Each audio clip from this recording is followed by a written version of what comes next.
Baik, kita kembali lagi pemirsa TV Jubi. Kita masuk pada segmen yang kedua. Kita akan berbicara tentang tantangan dulu dan tantangan sekarang. Karena seperti umurnya yang sudah 60 tahun, P3W dan kerja-kerjanya ini sebenarnya sudah dilakukan sejak tahun 62. Dan kita tahu dari setiap tahun itu berkembang dengan semua kemajuan atau memiliki tantangan-tantangannya sendiri. Dan perempuan-perempuan ini atau wanita-wanita pekerja sosial ini dari tahun 60-an itu sampai sekarang masih ada. Mereka masih aktif bekerja untuk melayani di tanah Papua. Dalam perayaan HUT ke-60 tahun P3W kemarin, tanggal 2 di P3W, kebetulan saya juga hadir di sana. Saya dengar cerita-cerita yang luar biasa, kita bilang lucu, tapi itu sebenarnya sangat menginspirasi buat kami yang ada di generasi-generasi sekarang. Bagaimana mereka, Mama Tina yang seorang perempuan dengan badan yang mungil begitu, tidak bisa bawa mobil, dia harus belajar bawa mobil hari itu juga. Untuk hari itu juga harus pergi ambil air di Jembatan 2 dekat Danau Sentani begitu. Belum lagi cerita mereka harus masuk ke hutan-hutan mencari kayu bakar, atau rutin harus menyalakan lampu Petromax karena saat itu belum ada listrik. Dan masih banyak lagi cerita, pengalaman atau tantangan yang mereka hadapi, tapi saya yakin itu semua membuat mereka menjadi perempuan-perempuan hebat yang kemudian bisa mengikuti segala perkembangannya itu sampai di zaman sekarang. Sebelum kita masuk dengan diskusi bersama Ibu Hermin dan juga Ibu Maria tentang tantangan apa yang sekarang mereka sedang hadapi atau yang dulu dan bagaimana untuk kedepannya, kita lihat dulu cuplikan video yang sudah didramakan oleh orang tua kita, perempuan-perempuan hebat dalam HUT kemarin. Kita simak. Kami mulai dari awal. Waktu itu Ibu Lus dengan Ibu Jope van der Lek bergumul. Jope tanya sama Lus, "Hei Lus, bagaimana? Sekarang kami dua saja. Di mana ada teman pengajar lain? Kemarin ada yang 3, tetapi satu ke Manokwari, satu kawin, satu dapat tugas di sekolah. Sekarang kami dua saja, mereka 3 semua pergi ke Belanda untuk belajar. Supaya kalau mereka selesai, bantu di P3S. Oh, Lus, satu masih ada. Ibu Tina dan Nimeto. Dia juga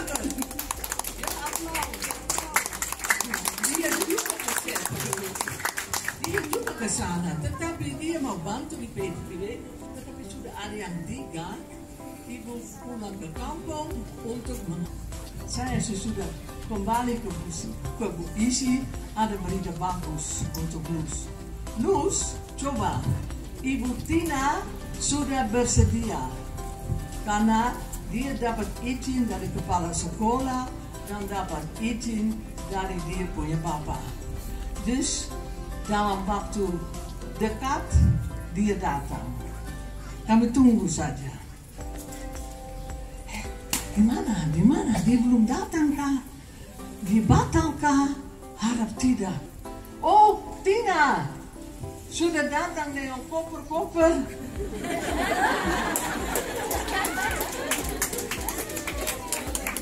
Capek kah? Nah, duduk minum. Ya, Lus Dayo, saya terlambat sedikit karena sudah tahu kalian biasa ke Tanah Merah ya kali itu ombak, angin, jadi saya lambat sedikit. Tidak apa-apa, terima kasih. Dengar, dari mana itu?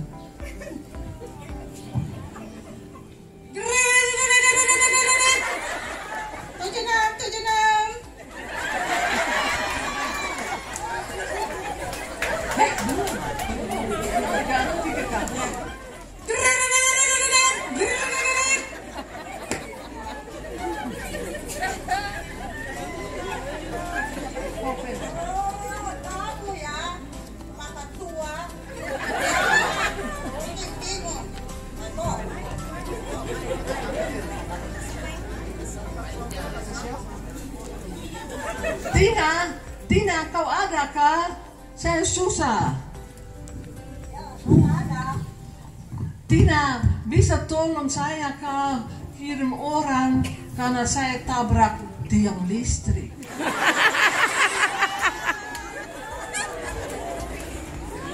Lalu bagaimana? Ya, apa boleh buat? Sudah terjadi, maka kau cepat kirim orang kah? Oh ya, 76 dengan siapa? Ya, dengan Tina. Ada apa? Eh,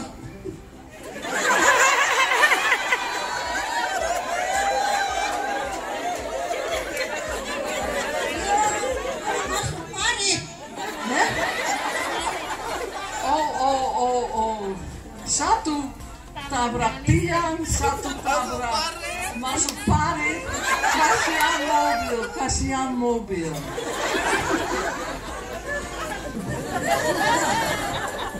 Ini bantal ini berguna sekali. Malam, siang berguna. Jadi malam bisa tidur pakai bantal. Siang juga untuk duduk. Jadi saya harus duduk di bantal supaya lihat jauh.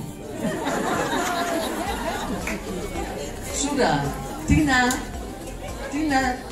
kau tahu? Coba duduk, sudah duduk. Kau tahu mengapa ada batu di mobil? Selalu ada batu di sebelah supir. Coba start mobil. Kau tidak tahu ya? Hanya saya tahu. Kau start mobil. Oh, tidak mau.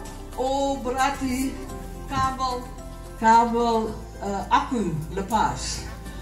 Saya topi. Coba start mobil lagi.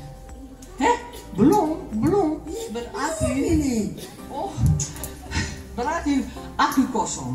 Anak-anak, mari dorong, mari. Dorong di sini. Dorong. Stop. Tina, ingat. Versnelling di 2, ingat koppeling. Kalau mobil jalan, sedikit kau lepas koppeling en dan jalan. Nah, coba dorong, kamu dorong 1, 2, 3 bikin begitu. Oh. Dorong.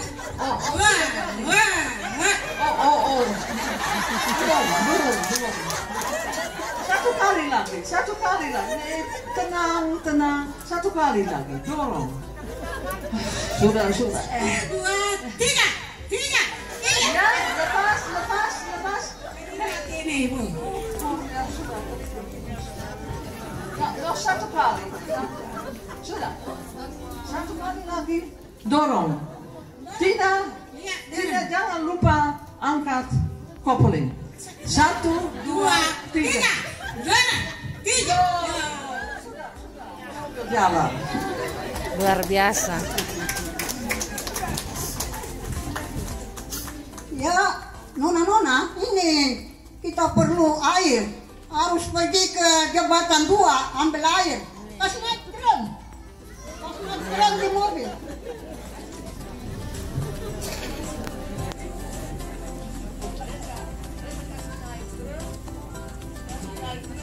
Ya. Mike. Nou, saya tidak tahu berapa kali kami harus jalan ke jembatan 2. Untuk itu kami perlu mobil dengan bak. Tetapi kami juga perlu mobil untuk ambil kayu api. Anak-anak, hari ini hari apa? Senin. Dus apa program? Kayu api. Oh, ambil kayu api. Tiap hari Senin kami harus ambil kayu api. Sudah, hari ini tidak usah jauh. Kamu ikut jalan sampai di atas. Kemarin saya lihat banyak kayu bakar. Kamu bisa jalan kaki. Nanti kalau sudah selesai, saya datang ambil dan kamu isi kayu di bak mobil.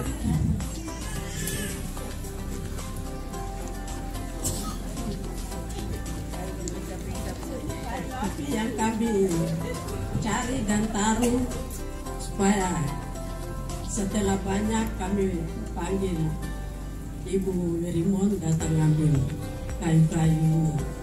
Tetapi masih dalam saat kami cari kayu, ada laki-laki satu datang dengan jubi panah di tangan. Terus teman-teman berteriak, ya ada laki-laki, ada laki-laki. Saya berdiri dan saya bilang dia, kenapa Anda mau ke sini? Kami mau ambil kayu bakar. Jadi tidak perlu kau kejar-kejar kami di tempat ini. Ini kami orang Sentani punya tanah. Nah sudah, bicara begitu saya bilang teman-teman kau beri di sini. Dan saya ke asrama panggil Ibu Mareke datang jemput kita pulang. Dan saya jalan ke asrama panggil Ibu Mareke dengan mobil kami ke tempat yang kami cari kayu. Lalu ambil kayu pulang ke asrama. Baik, setelah melihat cuplikan tadi, saya yakin teman-teman yang menonton pasti ada yang kagum-kagum, senyum, atau ya punya banyak lah pikiran begitu Tapi ternyata sampai di zaman kita bilang sekarang nih zaman yang sudah modern atau semuanya sudah serba gampang, tidak perlu latihan mobil, kita kalau belum bisa juga tinggal telepon supir mobil sewa misalnya atau Grab sekarang cukup dari aplikasi di HP atau macam-macam ya. Tidak perlu kena noda tinta gitu cukup ke mesin fotokopi. Dari cerita-cerita kemarin saya yakin masih juga ada tantangan-tantangan yang punya tantangan sendiri gitu di era-era sekarang. Nah ini kan sudah ada kakak Ibu Hermin sebagai pimpinan di P3W, mungkin bisa share ke kita. Sekarang sebenarnya tantangan apa nih yang dihadapi? Atau kalau ada pengalaman dulu dari Ibu Maria juga di tempat tugas di Teminabuan, tentang tantangan-tantangan yang dulu dihadapi dan sampai sekarang, mungkin bisa berbagi buat kita semua. Iya. Mungkin dari Ibu Hermin terserah atau dari Ibu Maria dulu, silahkan saja. Iya, saya mungkin akan mulai dari cuplikan yang kita saksikan atau drama pendek yang dimainkan oleh kita punya senior. Artinya saya mau bilang bahwa mereka itu perempuan-perempuan tangguh karena mereka melewati keadaan-keadaan yang terbatas ya. Kita mau bilang di tahun 60-an itu keadaan yang terbatas dengan segala hal, tapi mereka tetap bergerak maju. Itu artinya tantangan itu tidak menjadi halangan, hambatan, tapi mereka bergerak maju karena keadaan waktu lalu seperti itu. Dan mereka membawa pusat ini menjadi kuat karena dasar tantangan itu mereka lewati dan ada proses-proses kaderisasi. Jadi baik untuk alumni sendiri atau siswa yang mereka belajar di P3W jadi pelayan sosial, tapi tenaga atau pekerja di P3W juga harus beradaptasi dengan perubahan. Jadi mau tidak mau. Dan saya pikir situasi yang mereka ceritakan itu sederhana, tetapi itu membentuk mereka jadi perempuan tangguh untuk melewati semua situasi dan beradaptasi, membawa perempuan-perempuan yang lain untuk melewati situasi itu. Jadi mendidik, terus menguatkan, sehingga ada generasi tidak mudah menyerah dan ada generasi Papua yang sebenarnya ketika kita mempersiapkan satu perempuan artinya kita mempersiapkan satu generasi.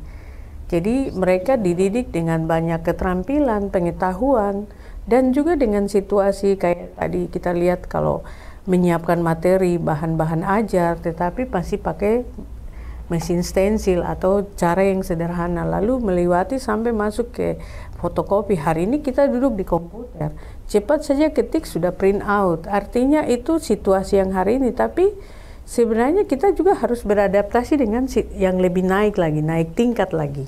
Jadi saya pikir ini satu pesan mengajar kita untuk bahwa kita harus jadi orang yang tangguh untuk beradaptasi dengan perubahan. Ya, dengan tidak mengubah hal-hal yang prinsip. Hal-hal yang prinsip saya mau bilang bahwa dari dulu kita punya tugas mengedukasi perempuan, mengajar perempuan mengerti tentang hal-hal tentang kehidupan, tentang bagaimana dia menguatkan dirinya dengan berbagai pengetahuan dan keterampilan, dan dia juga akan mendidik anaknya. Ketika kalau dia memilih untuk berumah tangga, dia mendidik anaknya jadi anak yang punya karakter yang baik, anak yang punya secara ini jadi anak yang kalau nutrisi atau gizinya baik, artinya kita menyiapkan generasi emas. Jadi saya pikir itu hal-hal yang saya coba belajar dari senior kita. Dan kalau mau bilang situasi yang sulit waktu lalu, saya masih rasakan. Waktu itu saya masih baru kerja di P3W tahun 95 itu atau 96 itu, kami masih mengambil air, mengambil kayu bakar. Bahkan ya bayangkan saya pernah dengan mobil, ada yang pergi ambil angkut di Jerigen atau Drem, bawa di kali Jembatan 2, bahkan ke sosial, lalu bahkan mengambil kayu bakar. Saya pernah sedikit marah, mungkin karena baru selesai kuliah, sudah bayangkan saya dapat tempat yang ya karena tahun 96 sekitar itu saya dapat mungkin pendidikan yang, karena saya sudah sarjana, artinya pendidikan yang saya tidak harus mengajar anak-anak dari kampung atau pergi cari kayu bakar. Artinya bagian itu sempat jadi semacam apa ya, mau bilang antara saya pilih tempat ini betul tidak, saya mau terus kerja. Tapi akhirnya saya lihat sesuatu di balik itu. Memang situasi lalu dengan hari ini tuh beda. Makanya kepada generasi yang sekarang bekerja di P3W, saya selalu bilang, kita sudah mengalami banyak tantangan waktu lalu, tapi itu membentuk kita jadi orang yang kuat. Kuat untuk beradaptasi dengan perubahan-perubahan. Artinya hari ini ya banyak hal yang teman-teman duduk saja komputer. Teman-teman kalau pakai mobil tidak ada supir di P3W atau tidak ada mobil ada gangguan, tinggal pesan Grab di aplikasi, atau mau ketik tinggal bilang ketik saja keluar. Semua fasilitas sudah lengkap. Artinya jangan fasilitas lengkap lalu kita tidak kerja, kinerja kita menurun. Kita tidak melayani kita punya kelompok kaum perempuan di wilayah-wilayah yang sulit, atau kita punya tugas. Itu yang saya bilang, prinsip itu bahwa kita punya tugas mengedukasi perempuan baik dalam segala situasi. Jadi jangan sampai kita lupa ini, karena kita sudah semua canggih, sudah duduk pegang HP, tidak mau bikin materi, siap materi. Sekarang kalau saya lihat dengan perubahan yang terjadi hari ini, artinya kita harus pakai semua serba digital. Kita harus berinovasi untuk menyiapkan bahan-bahan edukasi untuk ibu-ibu dan anak lewat media-media ini. Nah, bicara soal kemajuan digitalisasi nih sekarang, era digitalisasi. Ini apakah ini juga menjadi tantangan untuk Ibu Herlin dan juga mungkin staf atau pekerja sosial lain di P3W, atau ini sudah dengan mudah bisa dilalui? Mungkin ada cerita pengalaman? Ya, saya pikir untuk kami untuk staf di Jayapura, artinya proses beradaptasi itu gampang karena dia bisa belajar dari YouTube, dia bisa belajar. Kita juga ada program capacity building, dia harus ikut program-program untuk meningkatkan kapasitasnya. Misalnya dia di bidang media, informasi, publikasi, dia harus kuatkan, dapat skill untuk bagaimana membuat satu video bahan ajar yang bagus, atau bagaimana menulis buletin atau bahan-bahan ajar untuk mereka bisa baca, atau bikin brosur untuk bahan ajar, untuk bahan informasi dan edukasi kepada kelompok dampingan kita. Jadi itu saya pikir skill harus dia itu tingkatkan. Pasti dengan mudah bisa diikuti begitu. Iya, tapi ada wilayah mungkin di kita yang cabang kadang-kadang berhubungan dengan internet sedikit sulit, tapi juga tidak semua tempat, misalnya ada wilayah yang tidak menyediakan akses, itu sulit. Itu sebabnya kita biasa membuat program Ketika ada pertemuan tahunan, mereka datang di Jayapura, harus mau tidak mau belajar beberapa training. Lalu hari ini kita ditantang juga dengan, mungkin Ibu Mia akan menjelaskan, kita juga ada program pendampingan untuk anak-anak remaja untuk datang bersekolah, tinggal di asrama dan bersekolah. Tantangan kita hari ini dengan ini HP. Kita punya asrama kan ada peraturan bahwa penggunaan HP dan ada waktu untuk istirahat, ada waktu untuk belajar, ada waktu dan lain-lain, itu semua hal diatur. Itu bagian untuk bagaimana orang menggunakan waktu dengan baik. Dan bagaimana mereka punya pendidikan juga bisa paling tidak ada tidak hanya belajar tapi banyak ilmu yang mereka serap. Makanya mungkin ini tantangan juga bagi kawan-kawan yang mendampingi anak-anak asrama, bagaimana mereka harus mengatur seperti apa. Mungkin Ibu Mia bisa lebih banyak membagi pengalaman ini. Kita pasti penasaran nih, karena Ibu Maria juga langsung ada sebagai penanggung jawab di Teminabuan. Ini bagaimana nih soal tantangan-tantangan yang dihadapi Ibu Mia dalam mengurus semuanya lah di sana? Terima kasih. Saya ada di P3W cabang Teminabuan. Selain program kami di jemaat, di klasis-klasis, tetapi di asrama ada program untuk anak-anak asrama atau pendampingan asrama. Setiap anak yang bersekolah di Teminabuan, karena di Teminabuan hanya ada SMA di Teminabuan. Di kampung mereka tidak ada, sehingga mereka harus tinggal di Teminabuan dan harus di asrama. Tapi ketika orang tua membawa anak-anak ke asrama, kami sudah jelaskan dengan aturan yang P3W buat untuk anak-anak di asrama. Sekarang anak-anak harus belajar pakai HP, tapi anak-anak orang tua kasih jadi belajar online.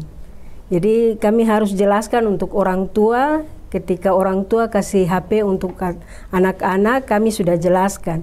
Mereka hanya gunakan ketika belajar. Tapi untuk istirahat, mereka tidak diperbolehkan untuk pegang HP.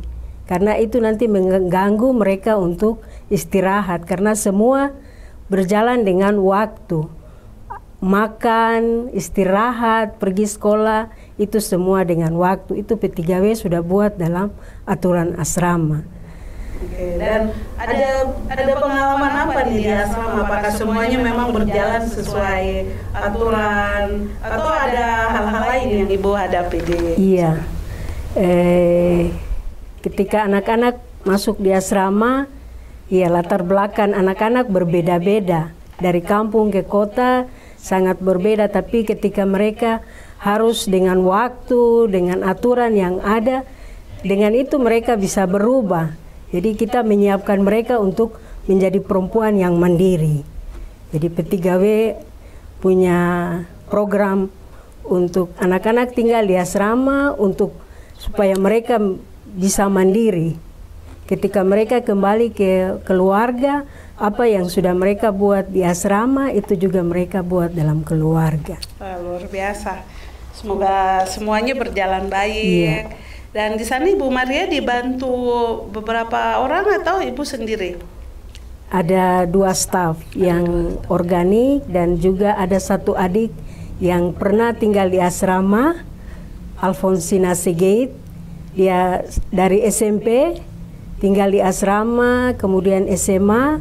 Setelah SMA dia kuliah di USTJ, tinggal di asrama P3W. Sekarang kembali dia jadi staf di Teminabuan. Berarti sama-sama dengan Ibu Maria. Iya. Dan Ibu Maria ini sudah melayani di Teminabuan ini sejak tahun 2012 sampai sekarang. Dan ya semoga terus sehat, kuat di lapangan. Karena saya yakin sebenarnya masih ada cerita-cerita menarik yang lain, mungkin pengalaman bagaimana turun ke kampung atau hal-hal lain di luar dari asrama. Mungkin kalau ada yang mau dibagikan. Baik, selain kami dengan anak-anak di asrama, tetapi Tantangan juga ada program tantangan yang terjadi di jemaat. Iya, kami untuk wilayah Kepala Burung, kami harus ke kampung-kampung. Ada daerah yang bisa dijangkau dengan jalan kaki, ada juga dengan perahu Johnson, itu di daerah Inanwatan. Itu kami pergi ke sana dengan perahu Johnson. Tapi itu ada ombak, angin, tapi itu sudah tugas dan tanggung jawab yang gereja berikan untuk kami, P3W, untuk bekerja semua ibu-ibu yang ada di klasis atau jemaat. Nah, saya sendiri belum punya pengalaman di sana. Cuman kalau bicara laut, saya ini orang yang takut dengan laut. Jadi ya saya bayangkan saja itu medan yang susah atau ombak yang besar. Walaupun saya belum punya pengalaman dengan itu, tapi saya yakin itu tantangan yang besar sekali buat teman-teman, karena pasti pekerjaan ini juga mempertaruhkan nyawa begitu. Jadi ya semoga Tuhan tolong semuanya sehat terus, berjalan lancar sampai waktunya begitu. Baik, teman-teman, kita akan break lagi dan kembali pada segmen terakhir. Kita akan mendengarkan tentang harapan-harapan yang bisa didapat baik untuk P3W maupun untuk masyarakat Papua di tanah Papua.